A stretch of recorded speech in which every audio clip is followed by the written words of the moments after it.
All right, Angela, thank you so much. And getting back to the top story of the morning across the nation, it is Inauguration Day here in America. And in just a few hours, we will have a new president of the United States. And as we've been talking about for weeks now, unprecedented security measures are being taken in our nation's capital. And to talk more about the security of the inaugural is our national security expert, Lew Nescott, joining us once again. Lew, thanks so much for joining us this morning. First of all, let's start with the FBI. We've heard that they've taken several members of the National Guard off duty. About a dozen is what we're hearing at this point. Have we ever seen this before, especially one day before the inauguration? Well, as you mentioned, it's unprecedented, that's for sure. And so I suspect that the FBI has added that extra layer of protection, right, of vetting people after they've been vetted through military channels to be placed in Washington. And we don't know much about the circumstances. I suspect it might have involved some postings on social media, simply the clicking or liking of a page, the sharing of a message. Might have gotten a guardsman flagged. So out of, as everybody has been saying, an abundance of caution, the FBI and military command felt it necessary to remove these 12 individuals, these 12 guardsmen. But yeah, it's certainly everything we're talking about this morning is unprecedented. That's for sure. Washington this morning is just thinking and listening to your coverage. We now have 25,000 Guard troops, National Guard troops on the ground. With their presence, it's akin to a police officer or a cop on every corner, right?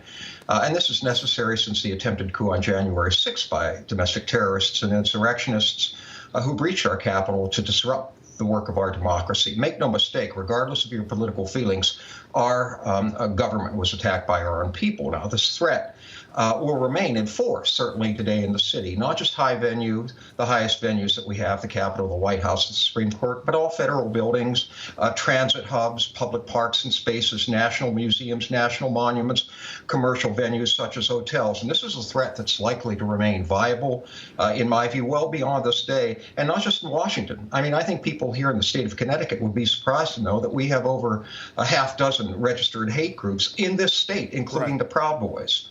Right. But look, it's important to remember one thing, that in less than 4.5 hours from now, we will have a transfer of power. It will be the most secure transfer of power. But sadly, it would not have been the most peaceful.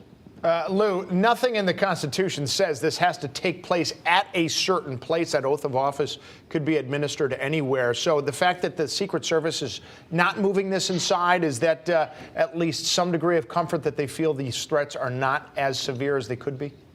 Absolutely. I mean, the first line of defense for protecting the President of the United States has been and always will for the foreseeable future be the United States Secret Service.